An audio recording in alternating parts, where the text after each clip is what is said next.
ముందైతే గేయ రచయిత, చాలా అద్భుతంగా పాటలు రాసి మన అందరినీ అలరిస్తున్న చంద్రబోస్ గారికి వెల్కమ్ చెప్పేద్దాం. సార్ నమస్కారం అండి. నమస్తే అండి అంజలి గారు. సార్ ముందుగా మీకు నేను లాస్ట్ టైం నేను మీకు ఒక వాయిస్ పంపించాను, గుర్తుందో లేదో, ఊ అంటావా పాటకి ఎంత బాగా రాశారండి.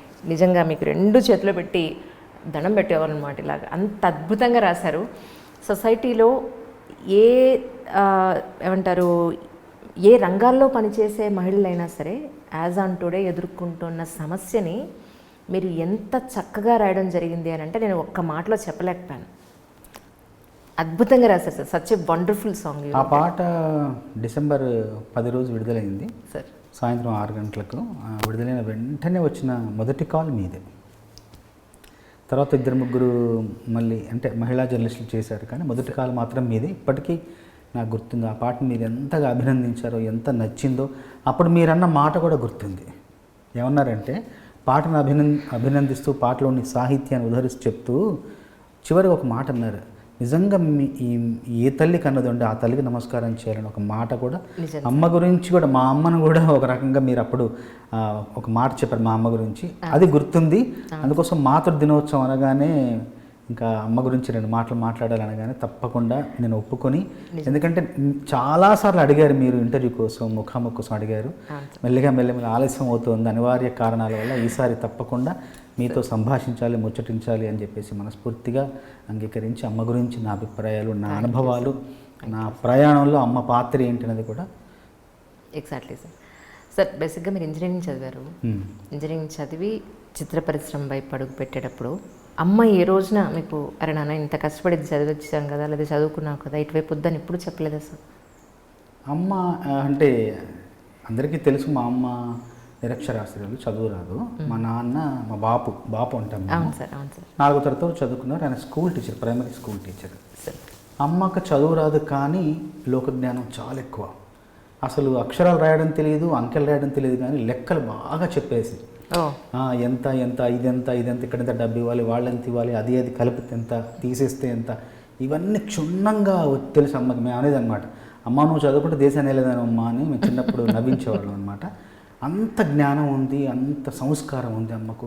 కష్టపడే తత్వం, పట్టుదల, కృషి, ఏకాగ్రత అన్నీ అమ్మలో ఉండేది. పొలం పనులు చేసేది. పొద్దున్న లేస్తే మాకందరికి 4గురికి వండి పెట్టి, ఇల్లు ఊడ్చి, మంచినీళ్ళు తీసుకొచ్చి, బట్టలు ఉతికి, మాకు స్నానాలు చేయించి, తను పొలం పనికి వెళ్ళి మళ్ళీ పొలం నుండి సాయంత్రం ఇంటికి వచ్చి మళ్ళీ ఇల్లు ఊడ్చి, మళ్ళీ నీళ్ళు తీసుకొచ్చి మా అందరికి మళ్ళీ వండి, మేము చదువుకుంటున్నామా లేదా అని చూసి, మాట్లాడుతూ చూసి, పనులు చేస్తూ ఇవన్నీ చూసేదన్నమాట.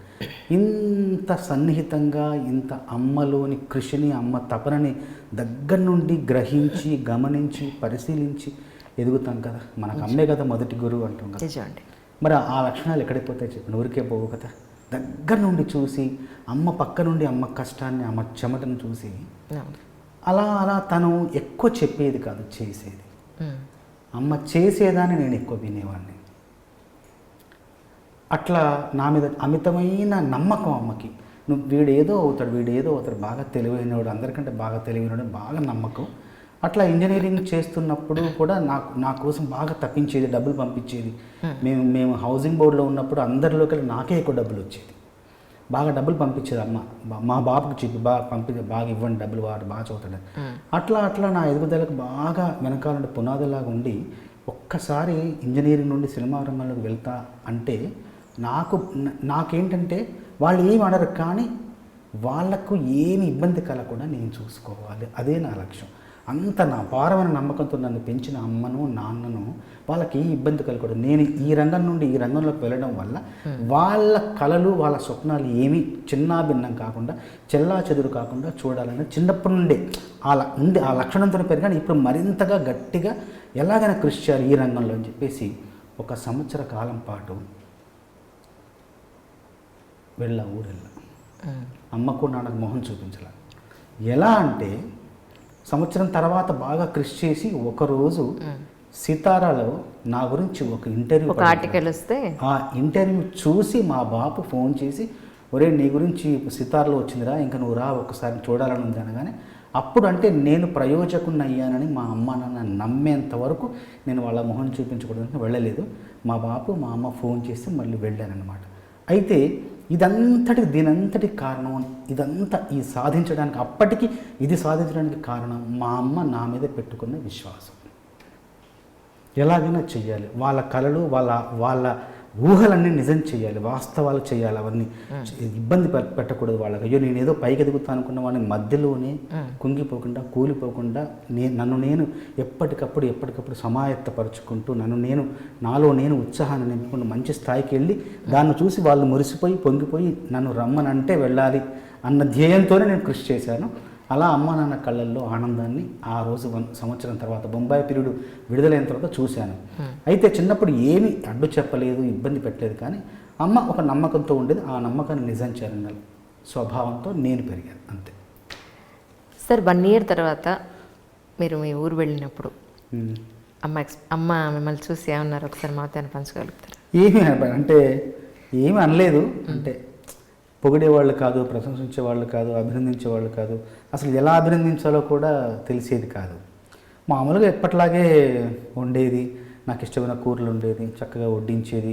నువ్వు సరిగ్గా తింటున్నావా లేదా, బక్కబడ్డావు, ఇంతమందిలా లేవు, డబ్బులు సంపాదనే కాదు ఆరోగ్యం మీద శ్రద్ధ పెట్టు అని చెప్పేసి వాళ్ళకి తెలిసిన భాషలో వచ్చిన భాషలో చెప్పి నా జాగ్రత్తలు చెప్తూ నన్ను జాగ్రత్తగా చూస్తూ ఉన్న 4 రోజులు నాకెప్పుడు ఇంకా నా కోసమే సపర్యలు చేస్తూ నాకు సేవలు చేస్తూ అమ్మ ఉండేది. ఆ ప్రేమ అసలు ఏముంది, అమ్మ ప్రేమ అనిర్వచనీయం. ఎప్పుడు దాన్ని ఎవరూ నిర్వచించలేరు. అవన్నీ గుర్తొస్తుంటే నిజంగా అంటే నేను అందుకోసమే ఊరు వెళ్తున్నప్పుడు, వరంగల్ నుంచి మా ఊరు వెళ్తున్నప్పుడు పర్కాలు దాటిన తర్వాత పర్కాల్ అనే ఊరు ఉంటుంది. అక్కడ నుండి చల్లగరిగా మా ఊరు 19 కిలోమీటర్లు. ఇంకా ఆ పర్కాలు దాటిన తర్వాత ఎందుకో ఆ గాలి అలా తగలగానే అసలు ఏదో తెలియని ఒక చలనం, ఒక కదలిక, ఏదో నాది అన్న ఒక భావన. ఆ గాలి తగలగానే పర్కాల నుండి అలా బస్సు వెళ్తుంటే ఆ చుట్టుపక్కల ఉంటే ఆ పైరగాలి, ఆ పొలాల నుంచి వచ్చే గాలి తగలగానే ఇంకా ఏదో ఒక చిన్న ఒక ఉత్తేజం, ఒక చలనం, ఒక ఉత్సాహం, నాది అన్న భావన వచ్చేది. అందుకోసమే అవన్నీ కూడా వృధాగా పోవు. మన భావాలు, మన ఆలోచనలు, మన అనుభవాలు, మన అనుభూతులు ఏవి కూడా వృధాగా పోవు. అన్నీ పాటల రూపంలో వస్తూనే ఉంటాయి, ఎక్కడో పలుకుతూనే ఉంటాయి. ఎదలుతులో ఏ మూలనో నిదురించు జ్ఞాపకాలు నిద్రలేస్తున్నాయి, గుర్తుకొస్తున్నాయి. ఈ గాలిలో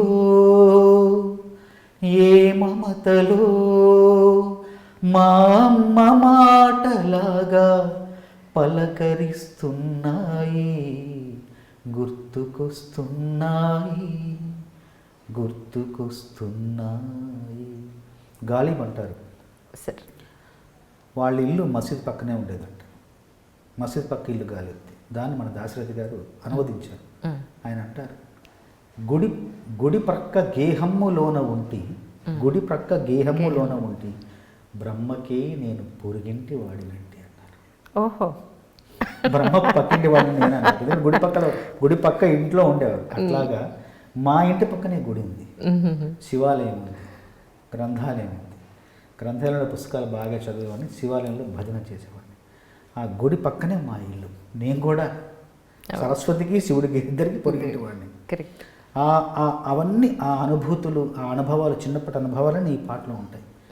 మొదటిసారిగా మొక్కిన ప్రతిమ, మొదట చూసిన టూరింగ్ సినిమా, రాగి చెంబుతో చేసిన ఇస్త్రీ, రేగి పళ్ళకై పట్టిన కుస్తీ, మేక పొదుగులో తాగిన పాలు, కోతి కొమ్మలో బెణికిన కాలు, సుబ్బుగాడిపై చెప్పిన చాడి, దొంగ చాటుగా కాల్చిన బీడి, మోట బావిలో మిత్రుని మరణం, ఏకధాటిగా ఏడ్చిన తరుణం,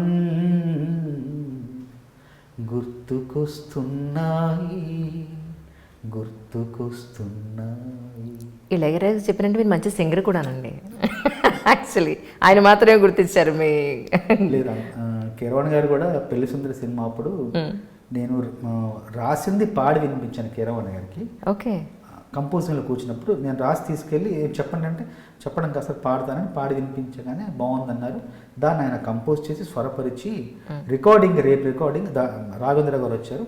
రేపు ఈ పాట రికార్డింగ్ కదా, మనం ఎవరెవరితో పాడిద్దామంటే బాలు గారు, మనో గారు, కళ్యాణ్ మాలిక్, శ్వేతనాగ్ గారు అంటూ ఇంకో చూసి మన చంద్రబోస్ గారు కూడా పాడతారు కొన్ని లైన్లు అంటే రాఘవేంద్ర గారు ఏమైనా నువ్వు పాడతావంటే పాడతానన్నాను. అనగానే సరే తెల్లారి సరిగమ పదని సరాగం త్వరపడుతున్నది మాఘం, దాంట్లో రెండవ చరణంలో కొడుకు కోసమే ఆఫీసులున్నవి, క్యూల కోసమే రేషన్లు ఉన్నవి అనే ఆ 2 వాక్యాలు నేను పాడాను. పాడిన తర్వాత పాటకి పారితోషికం కూడా ఇచ్చారు అప్పుడు. అంటే రచయితకి 3 ఆనందాలు: అచ్చుకుతి, మెప్పుకుతి, పారితోషిక ఫలశ్రుతి. నిజం. అచ్చులో పడితే ఆనందం, ఎవరైనా మెచ్చుకుంటే ఆనందం, దానికి తృణమో ఫలమో ఇస్తే సంభావన వస్తే ఆనందం. అట్లాగా 3 కోరికలు నెరవేరాయి. పెళ్లి సుందరితో రాసిందని అందంగా పాడిందని రికార్డ్ చేశారు కేరళ.